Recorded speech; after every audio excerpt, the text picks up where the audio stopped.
안녕하세요. 중국 전문 채널 찐중투입니다. 찐중투 영상 중 회색 영상이 중국 시황인데요. 2023년 7월까지 꾸준히 업데이트했고 그 뒤로는 아예 영상을 만들지 않았는데요. 오늘은 2024년 1월 초부터 3월 4일 오늘까지 중국 증시 리뷰 및 코멘트 드리겠습니다. 우선 상해 종합지수 과거 흐름을 보겠습니다. 2020년 1월, 2021년 1월, 22년 1월, 23년 1월, 24년 1월, 2월, 3월 4일까지. 상해종합지수는 2023년 6월 이후 계속 하락하다가 드디어 2024년 2월 들어 반등세가 좀 나왔는데요. 여기가 2월 6일, 7일, 8일, 2월 10일부터 17일까지 춘절 연휴라서 중국 증시가 2월 9일부터 18일까지 휴장이었고 19일부터 개장했는데요. 19, 20, 21, 22, 23 이렇게 연일 상승한 후 2월 마지막 주는 26일 하락, 27일 상승, 28일 하락, 29일 상승, 3월 1일 소폭 상승했고 이번 주 들어 3월 4일 월요일 오늘은 보합권에서 마감했습니다. 지금부터 1월 초부터 3월 4일까지 중국 증시 흐름과 주요 이슈들을 짚어보겠습니다. 1월 중국 증시는 작년 하반기의 하락세를 계속 이어갔는데요. 국내 주요 이슈로는 연말 경제 지표들을 보면 내수 소비 개선이 필요했고 부동산 가격이 계속 둔화 중이고 그리고 물가, 12월 CPI가 전년 동기 대비 0.3% 하락했고 12월 유한화 신규 대출이 전년 동기 대비 감소했고 M2 지표는 작년 11월에 10%에서 12월에 9.7%로 좀 하락했고 그 후 2023년 GDP 성장률이 5.2%가 나왔지만 12월 내수와 부동산 지표들이 예상보다 좀 낮게 나와서 정책 수단을 강화할 필요가 있다는 분위기가 좀 농후해졌습니다. 해외 쪽은 미 연준의 금리 인하 관련 불확실성이 왔다 갔다 했고 글로벌 지정학적 리스크가 커진 가운데 홍해 사태가 계속 발효 중이었고 유엔달러 환율이 좀 상승했고 즉 유엔화 약세가 이어지면서 해외 자금의 유출이 이어졌습니다. 이렇게 국내외 상황들이 영향으로 1월 중국 증시는 투심이 여전히 전체적으로 저조한 상황에 머물러 있었습니다. 인민은행은 매월 20일에 기준금리 LPR 금리를 발표하는데요. 맨 밑에 하늘색이 기준금리, 즉 1년 만기 대출금리 LPR이고 파란색이 5년 만기 LPR, 주황색이 6개월에서 1년 만기고 맨 위에 핑크가 5년 이상 중장기 대출 금리입니다.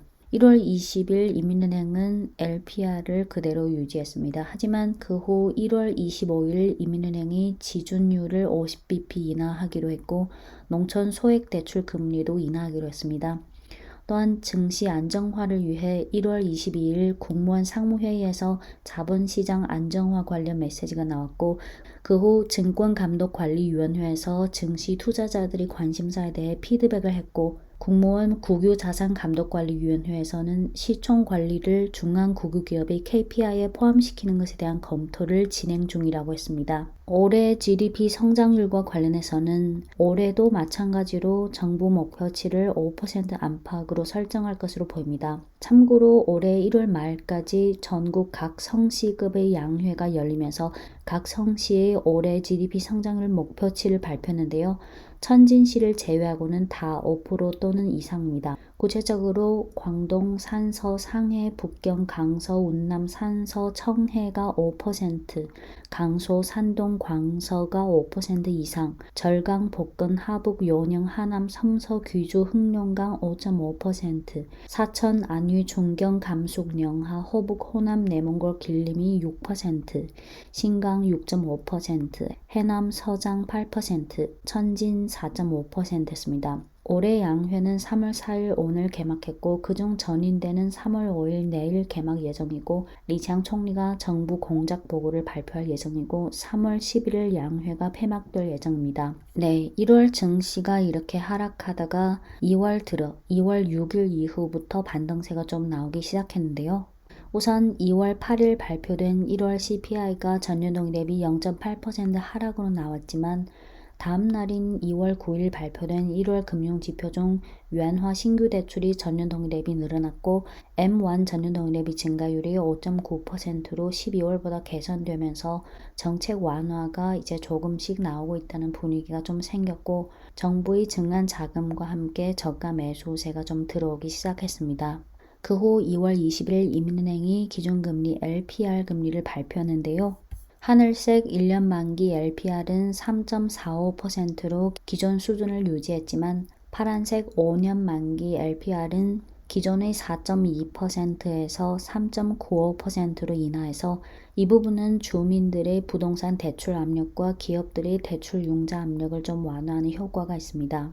이렇게 2월 들어 정책 기대감과 함께 3월 첫 주 전인대의 개최를 앞두고 경기 안정화, 재정 완화, 국유기업 개혁 등 관련 분야의 정책에 대한 관심도가 높아졌고 동시에 증권감독관리위원회에서 자본시장 감독 강화 및 리스크 방지에 대한 발언이 있었는데요. 어떤 이슈가 있었냐면 퀀트 트레이딩, 퀀트 매매는 다 들어보신 적 있죠?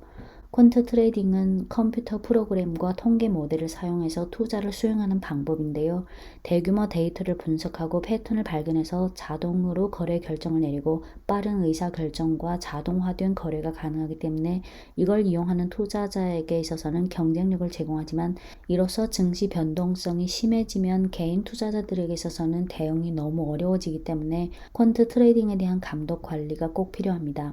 중국 현지에 링쥔投资라는 사모펀드사가 있는데 2월 19일 퀀트 트레이딩을 통해 심천 주식을 갑자기 13.72억 위안을 급매도했고 상해 주식을 11.95억 위안 급매도했습니다. 그러니까 2월 19일 하루 만에 25.67억 위안이라는 방대한 규모의 주식을 급매도해서 당일 증시 지수의 하락에 큰 영향을 미쳤고 거래소 규정을 위반했기 때문에 거래소는 링쥔投资에게 2월 20일부터 2월 22일까지 매매 제한 조치를 내렸습니다. 그동안 거래소는 사모펀드사의 퀀트 트레이딩에 대해 딱히 큰 처벌 조치를 취하지 않았는데요. 이번 사건에서 명확한 처벌을 했기 때문에 자본시장에서는 대체로 환영하는 분위기였습니다. 참고로 DMA라는 단어가 있는데 DMA는 Direct Market Access의 약칭이고 회원사의 주문 대행 없이 투자자가 직접 주문을 거래소에 전송하는 매매 방식으로 빠른 주문 속도의 특징을 가지고 있고 알고리즘 주문을 내는 고빈도 매매 고객들이 속도 경쟁에서 선점하기 위해 DMA 서비스를 이용하는데요. 이 서비스를 제공하는 일부 사모펀드사들은 이런 매매의 규모를 너무 크게 했고 과한 레버리지를 취하는 데도 있었는데 2월 28일 증권감독관리위원회는 사모펀드의 DMA 등 업무에 대한 감독관리와 제도를 개선하고 DMA 업무의 규모와 레버리지를 통제하고 위법 행위를 엄격히 타격하겠다고 했습니다. 국내는 이렇고 해외 쪽은 2월 말에 영국 FTSE 러셀 지수가 중국 A주의 76개 종목을 신규 편입하고 1개 종목을 제외한다고 발표했는데요. 이로써 FTSE 중국 A주 지수에 편입된 종목 수는 1898개에서 1973개로 늘어났고 FTSE 러셀 신흥시장 지수 중에서 중국 A주가 차지하는 비중은 기존의 5.71%에서 6.18%로 확대됐고 FTSE 러셀 글로벌 지수에서 중국 A주 비중은 0.55%에서 0.61%로 확대됐습니다. 중국 증시에서 외국 자본의 비중은 극히 낮지만 토심 완화, 전체적인 토심 완화에는 좋은 거죠.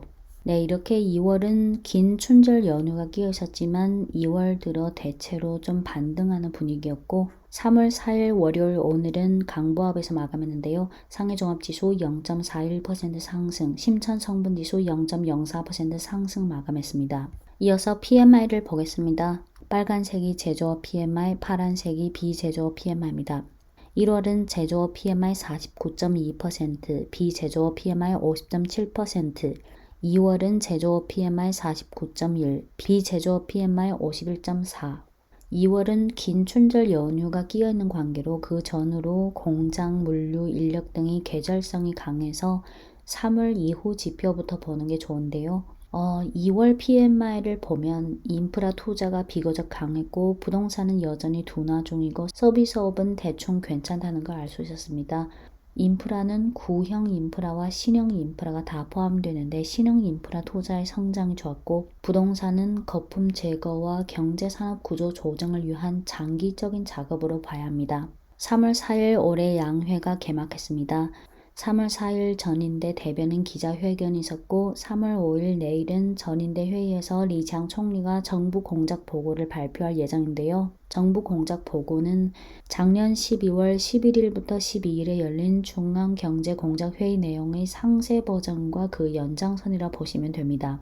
참고로 작년 12월 중앙경제공작회의에서 제시한 2024년 경제 중점 사업의 총 9개 단락이 있는데요. 9개 꼭지 소제목만 말씀드리겠습니다. 첫째, 과학기술 혁신으로 현대화 산업체계 건설 견인. 둘째, 내수 확대 힘써. 셋째, 중점 분야 개혁 강화. 넷째, 높은 수준의 대외 개방 확대. 다섯째, 지속적이고 효과적으로 중점 분야의 리스크 방지 및 해소.